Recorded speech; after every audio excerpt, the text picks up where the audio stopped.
What the deal is T Money, and you are watching the T Money podcast joint. We're in the building right here. My girl Stax Cadero to my left. What up, Stax? How you doing there? What's going on, T Money? Well, listen, I'm just trying to, do my thing today. We here, man. We're celebrating our 2nd year anniversary of this show, man. It's your anniversary. Hey, no doubt, no doubt. Woo! Yo, listen. And we had such great guests on our show, man. Absolutely. Hopefully, I'm going to say a couple of names. I don't want to miss too many people, but, we had Chuck D, we had DMC, we had Master Ace, we had a collage of great guests. The Shirt Kings, Ellie Jazz. Right, while I was here, there was T-Ski, there was Rico Anderson. T-Ski Valley, yeah. Rico Anderson. Raheem, that show's coming up. We just finished shooting that. Raheem from the Furious 5, Grandmaster Flash and the Furious 5. It's just been so many people, man. Lachey, peace out to Lachey and Master Ace. Allure was, that interview was really cool, The Bad Seed. The Bad Seed. Oh, the Bad Seed. Corey Pearson, he's going to kill me for doing his government name, but it's all good. But watch us on YouTube, man. We doing our thing, man, and this year coming, we're going to be taking our show to the next level. We're going to be on different platforms, and and salute to Stax Cadero, because Stax Cadero is now going to be our permanent co-host, and I thank you so much. All right, hands I love clap, that. Hands I clap. love that. Hello. Okay. Harlem in the building. Harlem's in the building today, by the way. Strong. Harlem is in the building today. But okay, so check this out. I have a gentleman here, all right, all the way from New Jersey. My man Mark Green is in the building. Author. He is a hip hop, servant, my brother. Yo, what's up, Mark? What's happening, brother? Hey, what's going on? Everybody clap for Mark. Welcome, Mark is in the Welcome building to today. the How you doing, bro? Everything good? First, I want to just say thank you to Stax and UT Money for having me here. It's definitely an honor. Yo, listen. No. The honor is for us, bro. Yes, let me tell you. Like, sometimes we do this show, right? And I have people on here that nobody. Well, maybe I shouldn't say that because that's kind of belittling, the person's efforts. But the general public might not necessarily know who the person is. Right. I'm gonna tell you who Mark Green is today. Lay it out. So you could understand that people like him that run the engine, which means the entertainment business, it wouldn't happen without people like Mark. So that's why I'm saluting him today. I'm going to clap again. Thank you. I'm going to clap again. And I just want to say thank you for coming out. So what's up, brother? How you been? I've been good. I've been blessed, I can say that. Okay, without question. But before, I know you're an author. Before we get into your book, and make sure hold on. Let me do this right here. See this right here? This right here. Right here. Make sure you get this right here. This is what's happening right here. Show must go on. Listen, this will do something for your life. This will change your life right there. Yes, it will. But so as we do usually, and Stax can co-sign that. We usually speak to our guests in regards to their beginnings. How did you get to this point? Where you're from? All these things. So talk to us a little bit. I know you're from New Jersey. Right. You're a New Jersey native, which is a good look. When Sierra was here, Sierra's a New Jersey native. So, and I know you were involved in the music at a very early age. I mean, we're not even talking like college. We're talking like high school. Junior high, yes. Yeah. So talk to us a little about you started. You started DJing when you were young? You were DJing? Or were you early on in your career? What were you doing to actually... So let's take it back. Let's take it all the way back. So, back, I guess, when I was in 8th grade, I had already knew what I wanted to do. Mm-hmm. What college I wanted to go to. Now, that answered the question of mine already. I was just ready to get He already going. knew what he wanted to do. Right. That's right. How many young people... You say in 8th grade? 8th grade, yes. Man, I didn't know what kind of sneakers I wanted in 8th grade. Not everybody knows what it is that they want to do. Right. Like, you don't even know what kind of impact you're going to have. But as long as you knew that music was going to be a part of that fabric, so you went from DJing to rapping and then Right. And still, you're still heavily involved. Yes, I am. Do you remember your first few bars that you spit? Actually? There you go. Now we're putting it on deck. You remember the bars. Listen, Your bar right? game. He might remember. So from what I read, Hold on. He remembers. Oh, he's okay. Well, let's hear it, kid. It's corny. That's all right.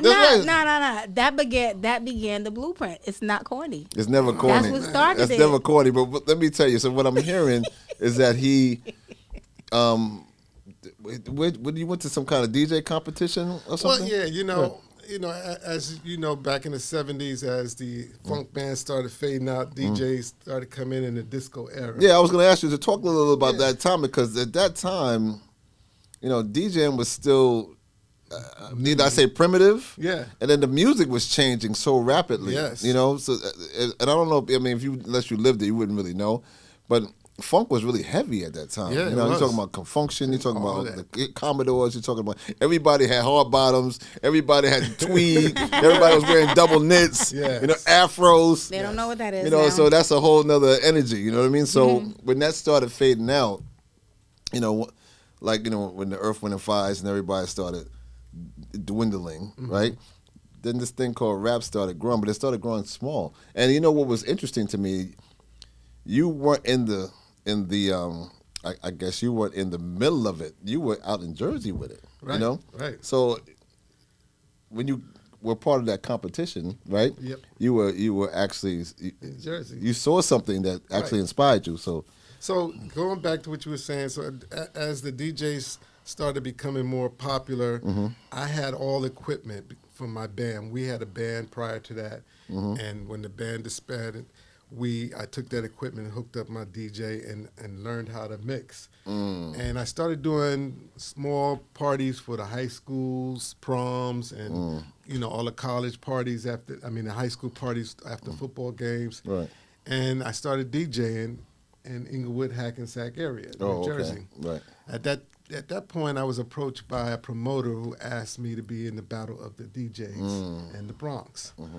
And it was sometime around May or something like that. I went to the Bronx. We were at a high school, and I was the first guy up. Right. So I'm up there. I'm Why DJing. they do you like that? They put you the first guy. I was first up, you know. That's crazy right there. But anyway. I'm DJing, and I got maybe about 75 people, and everybody's grooving to my sound. And then about 20 minutes or 30 minutes later, the next set went on.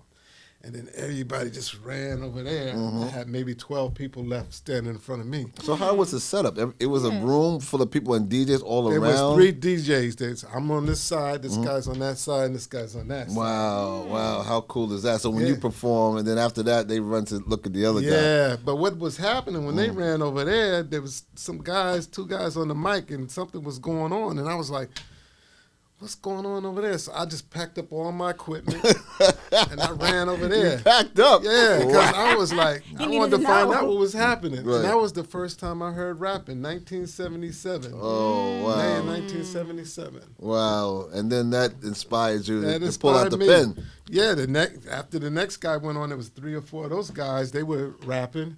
So that night I went home and I wrote my first rap. Ooh, the inspiration was in the building. And how old were you at this time? I was 17. Yeah. That's about the time usually, you know, you start thinking that, you know, it could happen for you. You know what I mean? So after that, so you still continue to DJ though, right? Oh, yeah. So I started DJing, and there was a guy, him and I were friends. He was a freshman, I was a junior. We were friends in high school, and he used to follow me around. So one day he came to me and said, Mark, what is that you're doing? And I said, well, they calling it rapping over there in New York. And then he took a liking to me. His name was Guy O'Brien, who later became Master G of the Sugar Hill Gang. Right. So that's how he came about. Under you. Yeah. Under you. Under me, yeah. School them. That's what's up. So that's really interesting. I heard you guys were friends, and you had a mutual interest in someone. Yeah, we had a mutual interest in a girl, and that's how we kind of, you know, we were both fighting for her attention, but we were still friends, you know. But right after that, I had gained my ghetto famous, I should say, identity in Jersey. A DJ by the name of Jerry Bledsoe just started a TV show WPIX, called Nice. Soul Alive, and I was the first DJ on there rapping. Now, keep in mind, you're still in high school? I'm still in high school. Wow, man. Star. Yeah. You were a star in high school. So how did that work for you at school? Were you big when you got on PIX? Was it like was like that thing that you needed security at school? No, but you know, people, you have to realize that, you know, we were influenced by New York, right? But a lot of people were unable to get to New York, so I brought something that they had never heard from New York. Right. So essentially, you were the first. You brought hip hop to Jersey. Yeah. Right. And during that time, you know, I was on TV and doing the rap, and I just became ghetto famous in the neighborhood. Right. Everybody would come up to me, let me hear you sing that song. Let me hear you do that rhyme. You know, they didn't know what to call it because we really didn't know what actually was called.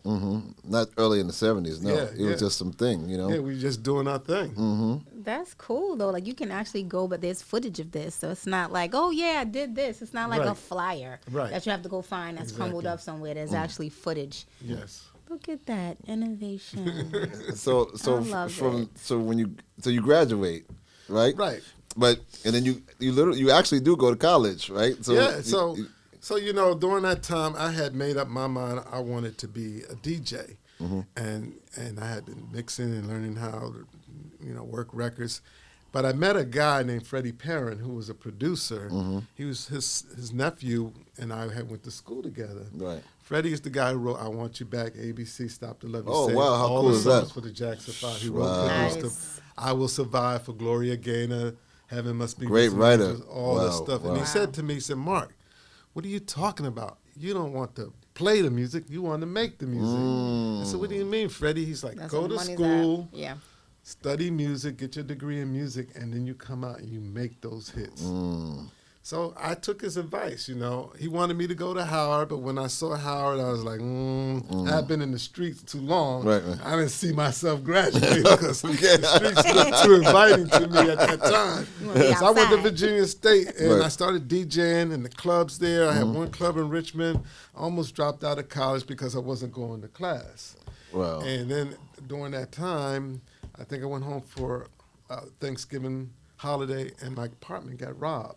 And they took everything on my DJ equipment, my records, my saxophone, my drum set, everything. Yeah, they was about it in Virginia. They saw you. They saw you shining. And they said, "No, man, we're gonna get this. We're gonna get this dude right here." Yeah, so that pretty much ended my DJing career because I couldn't afford to buy any records no more. I had stacks and stacks of records. I've been, you know, and my parents weren't going to buy it. And the turntables, they were gone, and speakers, they were like, no. And it just, well, that happens, man. And it happens. So, well, obviously you're resilient because you're here on our show today. So talk to us about your bounce back, because I know you had some sort of bounce back. Well, you know, I said, well, listen, I wasn't leaving music. I found a promoter who was promoting concerts in Virginia. I started working with him, and during that time, I met Phyllis Hyman and Melba Moore, and they saw my passion and saw that I was so interested in this business. They both gave me their number and said, listen, call me when you get out of school.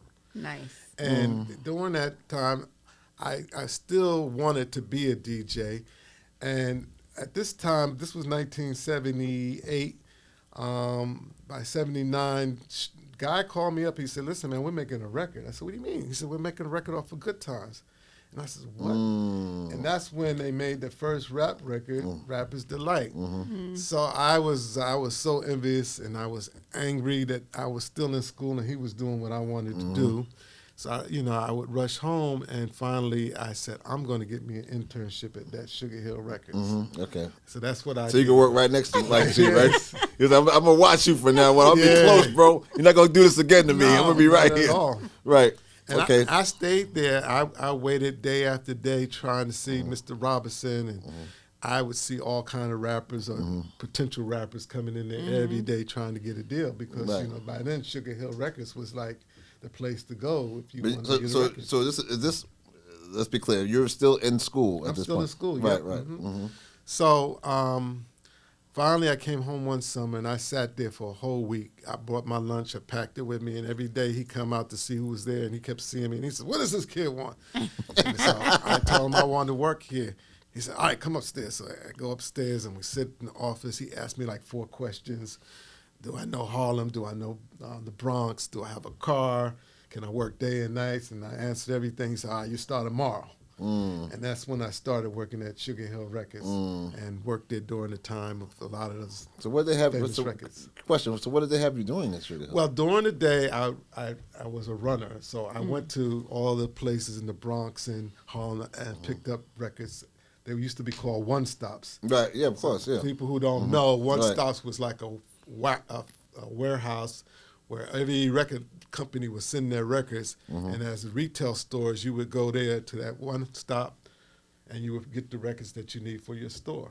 Oh, okay. So I would go there. I would take all the Sugar Hill records there, pick up the checks, go to the next one stop. And then in the evening, I would come there and I would, work as an engineer as I was being mentored by a guy named Billy Jones, who was the engineer for Sugar Hill Records. Nice. So you were learning the business and also learning how to engineer, right? Which was also helping to further your career. How did actually interning at Sugar Hill impact your desire to want to rap? Well, I was rapping before I got there. No, I mean like to actually want a career as an artist. Well, that was it.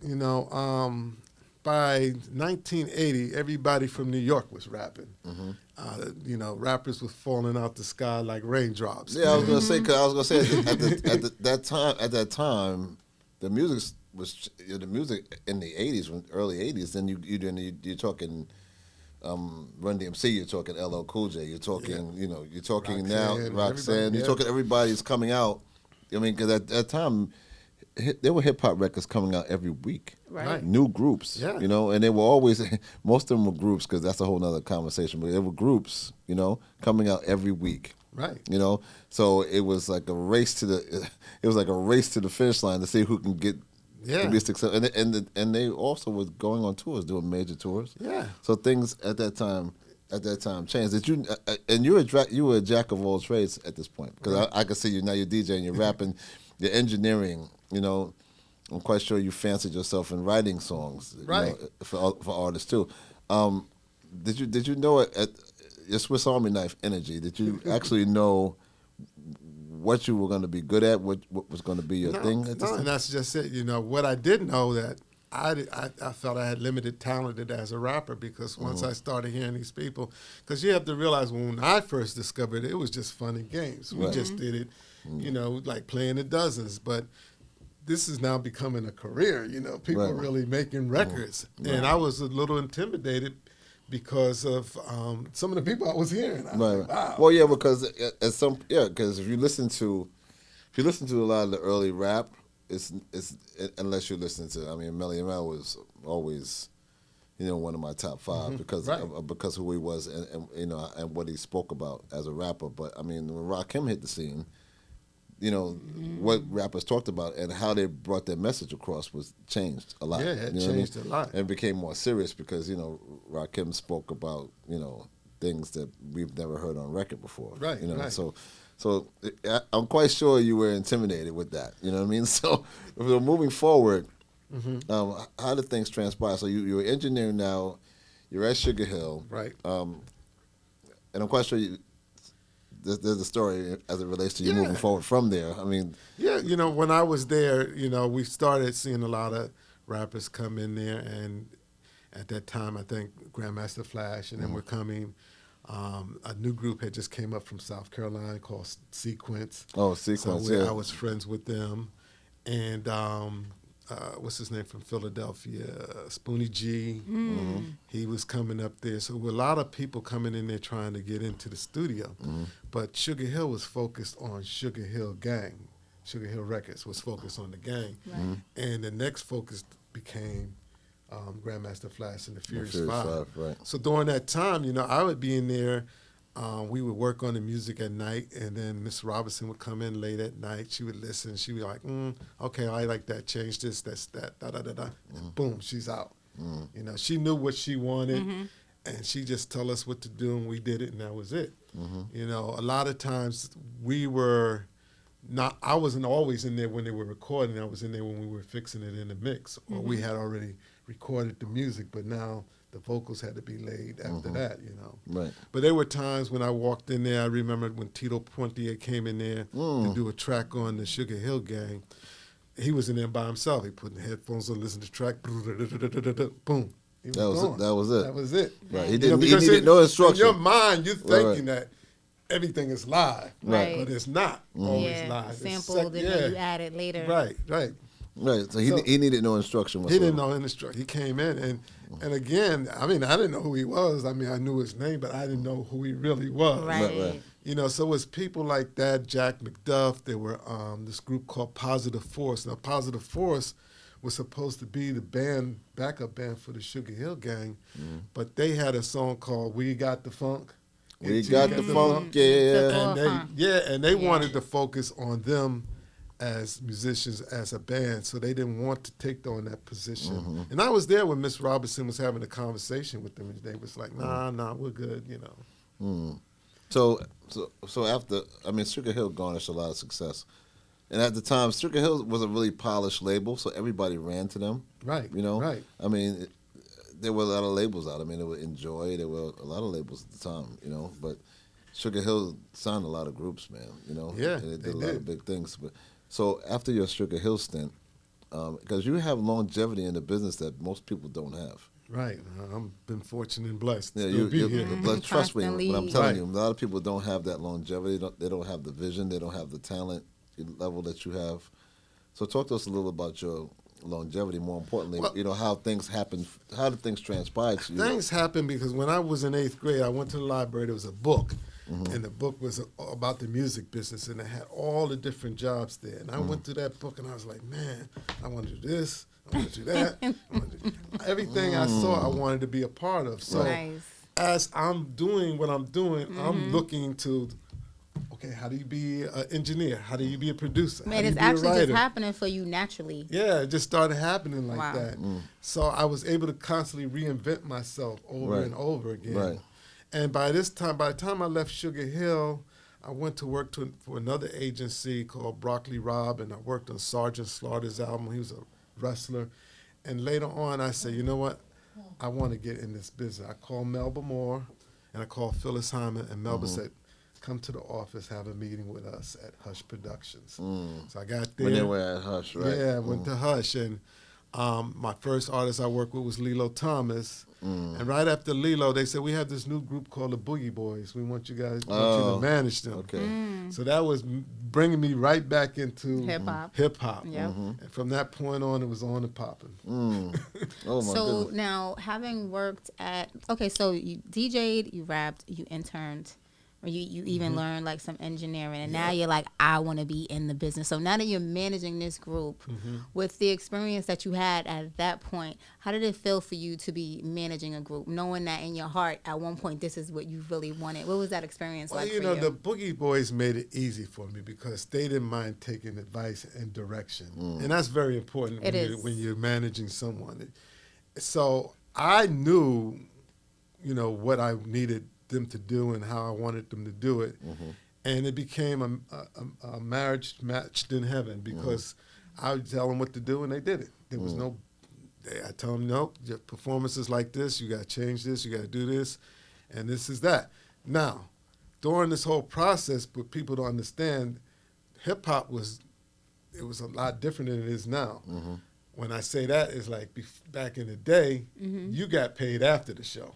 Right. Oh, yeah, no question. So, now you're all this. Up front. Yeah. And the reason being is like, I'm coming up in the 80s, early 80s. We're talking drugs, murder, everything. Right. But the thing with the 80s was that most of the promoters back then were either street hustlers, drug dealers, con artists. So they still around. This is very true.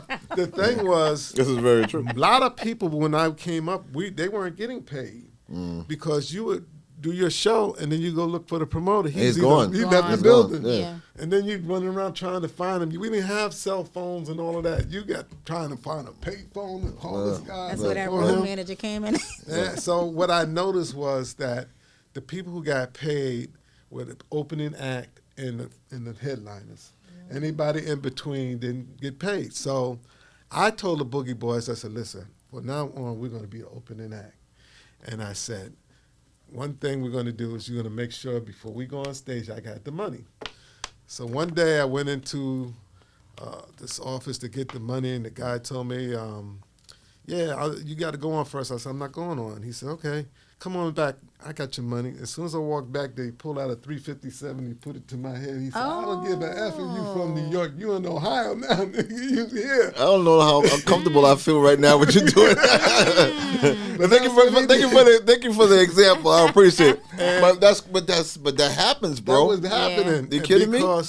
And at one time the guys went on stage without me getting the money. I went crazy, and that's when Rome JD gave me the name. He said, "Okay, Mark Money Green." Right. And that's how my name came about. Wow. And that name started following me through the rest of my career. That's crazy. And did they have your money when you came up? They had my money. All right. They didn't want you flipping no tables over. No, because, I'm not as mild-mannered and laid back as I am now. Right. I had to go through We can see it. We see the shoulders. He got the football player shoulders. That's right. He's built like a football player knocking somebody down. You don't want to mess with Mark Money Green. Yeah. So crazy is thing. I can understand that because I lived the same experiences, because back in the day when we performed a lot of times, you might not get paid or you get paid, right. or, you got to know who you're dealing with. I remember times when we used to fly out of state, and, when we were getting picked up, we would get picked up by, some of the most undesirable people you would ever want to see, and I don't even know how I survived all this. I mean, because these people were wanted by other people. We were driving around in their cars, Well, you survived because you're supposed to have the T Money podcast joint. This is true. This guy was blessing me. This is facts. But I can totally relate, brother. I mean, I've been there. And when you got to fight for your money, and then you get short paper. Yeah. But I ain't really got it, man. You the janky promoters. I don't know, man. I got a little money. Hold on, I'll be right back. And he never comes back, bro. You know what I mean? No. So your longevity speaks volumes, brother. Your talent is speaking volumes. But we're also here to talk about your fabulous book. Yes. The show must go on, man. So tell me what inspired you to write this book, man. I mean, I know this book is full. Listen, this book is filled with fabulous excerpts from his life, beautiful pictures. Hopefully I get one before he leaves here. You know what I mean? But talk to us a little about the book and so the book and what inspired you. Yeah, the book came about. I would post a lot of photos and stuff and tell little stories about who was in the photo or how I came to work with them. And people always kept saying, you should write a book. But for the most part, I say, I have a lot of stories and I want to tell the story. I want to tell my life story, but also the story of hip-hop, how it started, because people have this misconception that, rappers made all this money back in the day, and we were making $1,500. We got paid. If you had 2 records, it was $3,500. It's a lot different than it is today. Yeah. And the struggle that the rappers did, that actually made to make it possible for the Cardi B's and for the Drakes to be and have what they have now. People they forget, they don't understand that it was a big struggle. It's a big, missed opportunity for them to not be able to get the money that they have now. But we laid the groundwork. We laid the basis of how hip-hop was, One thing I did notice was, because I was from New York area, all we saw was New York. But what I realized that as we started traveling to different states, the one state that embraced New York hip-hop more than we did was the West Coast. And it would be crazy because we were playing roller skating rings here, little tiny clubs. But when we went out there, we were playing theaters and arenas. Right. Yeah. And that was just unheard of. But they had embraced hip-hop so much. I mean, they would come out in droves. But keep in mind something, too, and to your point, that's very true because the West Coast, they put it on from the very beginning. But keep in mind something, they were heavy. A lot of the groups like Cameo and all these groups out there were actually performing in those venues. Right. I mean, even Dr. Dre was, the DJ was DJing, him and Yella were DJing, and they were playing all this R&B stuff, right? Right. So, and they hated us. And so no question. So my thing is, when hip hop transitioned, those venues were still open, those glorious, beautiful venues that were tailor-made to actually support the R&B vibe. They just put the hip-hop guys in there. They did, and they hated us. The Morris Days, the Cameos, they would look at us like, who are these guys? These guys, they're not even musicians. They got a turntable, and when they talking on the mic. Right. And we would open for some of these big groups, and a lot of times we got a lot of pushback behind it. Yeah, no question. I mean, and not only the R&B groups, your own people would actually push back. Oh yeah. You know what I mean? Let's not discuss that. Listen, I go back in hip hop to its very beginnings, and I can totally understand. I've watched the migration of this music. Yeah. And keep in mind, I mean, it's and I want to get your opinion on this too. It's amazing to me that our younger brethren, in some respects, don't really respect the older. Not at all. The older artists, and more, and that has left a bitter taste in the older artists' vibe. But what do you think about that? Because honestly, I think they need to understand that without these gentlemen laying the groundwork, without them allowing the promoter to leave without paying them, without not having any place to perform, without, there was a time when I remember myself and Dr. Dre that I did Drum TV Raps with. We used to DJ, and we used to DJ in these colleges where black fraternities would tell us, we don't want to hear Run DMC played. Right. You play Colonel Abrams. You play, you play Gwen Guthrie. You play all these other. You play Michael Jackson even. You don't play Run DMC. And I'm looking at them like, are you kidding me? Right. Run DMC has the #1 record in the country. Right. Why wouldn't I want to play Run DMC? So it's never always been, from our people's perspective, it hasn't been always supportive of our music in itself. So they thought it was a fad. They thought it was something that was just going to come and go. Yeah, it was ridiculous. It's trendy, and it's become a way of life for so many people. Yeah, and my parents did the same thing. My parents used to be like, "What are you in the basement? I'm DJing. Just to get on the tangent. Right. I'm DJing in the basement. I constantly have music going." And my mother and father were like, well, not my father's mom, but my mom for sure was like, when are you gonna get a real job? You got to finish school. You got to get a real job. That was the mantra though. Your parents wasn't trying to hear you. I'm going to be in the music business. I'm gonna be a DJ. You can't make a living doing that. Now listen to what I just said. You can't make a living doing that. A few years later, myself and Dre, who eventually signed to Def Jam along with LL, the Junkyard Band, Beastie Boys, Tila Rock, right? Yep. I went to Rush, and I saw that I could make a living. Right. I saw Russell on the floor, phone. I saw Carmen there. I saw people actually doing business of hip hop. Right. So I was like, oh I guess Ma's wrong. And he gets to come to work dressed like he wants to. I don't have to wear a suit. Right. So my mind was like, my mind was blown. I said, okay, that's it. I'm doing this now. Right. This is my life. I'm a hip hop guy. Right. Yes. So I can totally understand a lot of the things you were saying. And then in your book, it chronicles the path of hip hop, and it talks about how it's important. And I'm just thinking that a lot of us are getting lost with not understanding that this is, and when I say this is our music, I'm talking about us as a culture. Right. This is our music, and we don't certain